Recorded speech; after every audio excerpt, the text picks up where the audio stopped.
بچپن جب ماں کے گود سے نکل کر کے جب وہ باہر کی دنیا کے رابطے میں آتا ہے اور جب مکتب جانا شروع کرتا ہے تو یہ عمر انتہائی اہمیت کی حامل ہوتی ہے، انتہائی اہمیت کی حامل ہوتی ہے۔ اس وقت اس بچے کا ذہن بالکل سادہ ہوتا ہے، یعنی اس میں کوئی لکھاوٹ نہیں ہے۔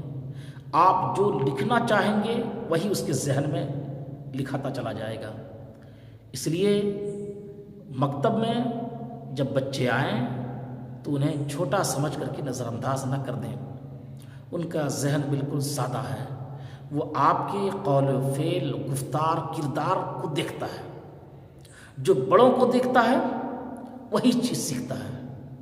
اس لیے بچپن کا جو وقت ہے نا، اس کی قیمت بڑھاپے کے 1000 سالوں پر بھاری ہے۔ میرے جملے پر غور کیجیے گا۔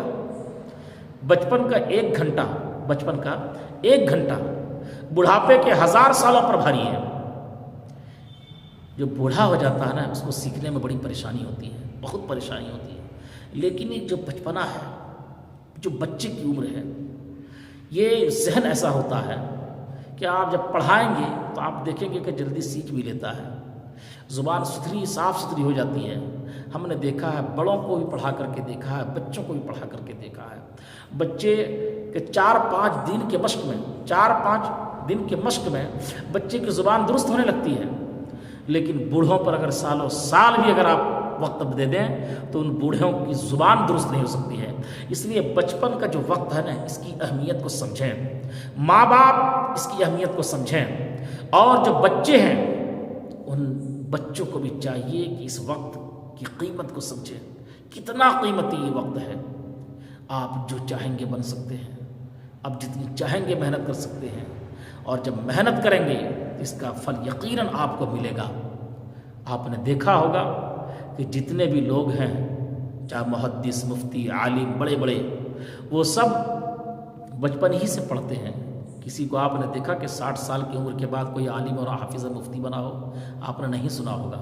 وہ اگر ایک آدھ اٹھو اگر مل جائے تو الگ سی بات ہے، لیکن ہم نے نہیں دیکھا۔ یا پھر بزرگوں کی بات ہوگی تو بھی ہم نہیں بول سکتے۔ لیکن عام طور پر یہی ہوتا ہے کہ بچپنا اس کی اہمیت میں کوئی الفاظ ایسا نہیں ہے کہ اس اہمیت کو بتا سکوں۔ کتنا وقت وہ قیمتی ہے۔